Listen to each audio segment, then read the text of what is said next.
In this video, I'm going to break down what I would personally do if I wanted to get a top LSAT score in 2024, and I'm talking 170 plus. First off, I would aim to take the LSAT by June of this year, because after the June LSAT, they're removing the logic game section, and the logic game section is the most learnable and perfectible section.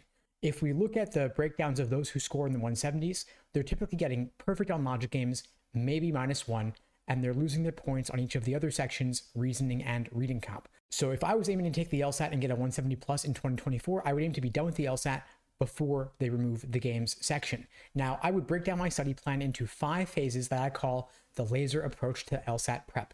LASER is an acronym standing for Learning, Accuracy, Sections, Exams, and Review, and it is the foundation of all of my LSAT study plans that I create for my students. The learning phase is focused on building a strong foundation in the different sections of the LSAT and the different question types. So for logic games, that involves ordering games, grouping games, and combinations of both, then the rare pattern types games, and so on.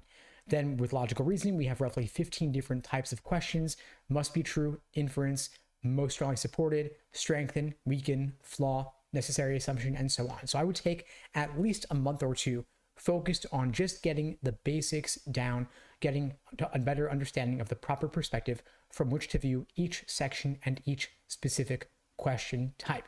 I would be using LSAC's Law Hub for all my LSAT practice tests, because the LSAT is, of course, online now, and so the best way to prep is the same way you'll be taking the actual thing. So I wouldn't be using books, I wouldn't be printing out PDFs. Instead, I would be using LSAC's Law Hub service to get the majority of exams in the digital format, and once I knew I was going to exhaust those, I would then go and get the rare out-of-print ones on Amazon from third-party sellers. After building a strong foundation, I'd focus on accuracy, which is phase 2, drilling questions by type.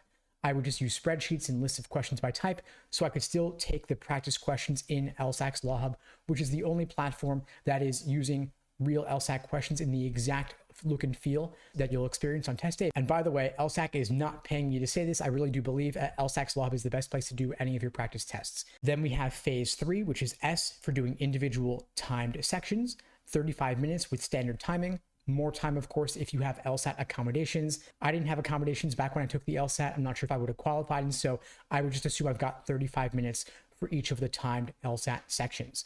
Then we have E for doing exams and endurance, full-length timed practice tests.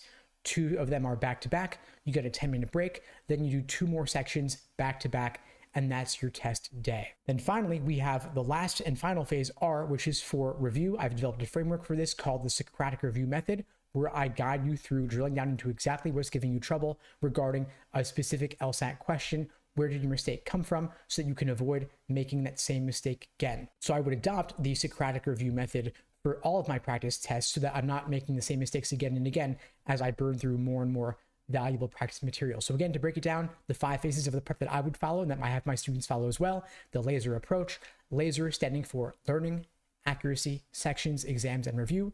Learning is building the foundation. Accuracy is drilling questions by type. S is for timed sections. E is for exams and endurance, and R is for review. Now, if you're thinking, man, Steve, that takes a long time. Yes, it does. And so if I were in college, I would really lighten up my course load this semester.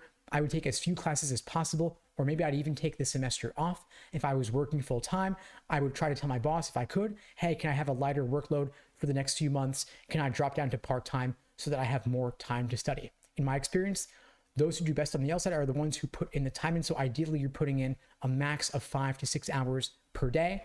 More than that could lead to burnout, so I wouldn't recommend doing more. But doing only 1 or 2 hours a day, 7 days a week, may not be enough time to break into the 170s.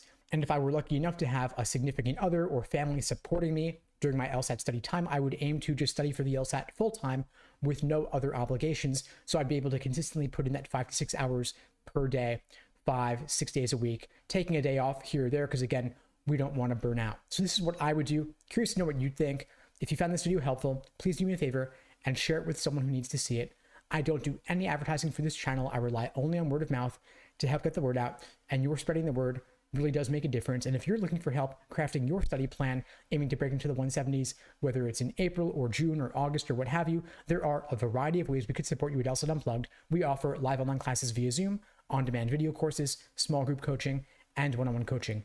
You can check out the links below the video to find out more and to book a call with me and my team. We'd be glad to help you out. And in the meantime, I wish you all the best and take care.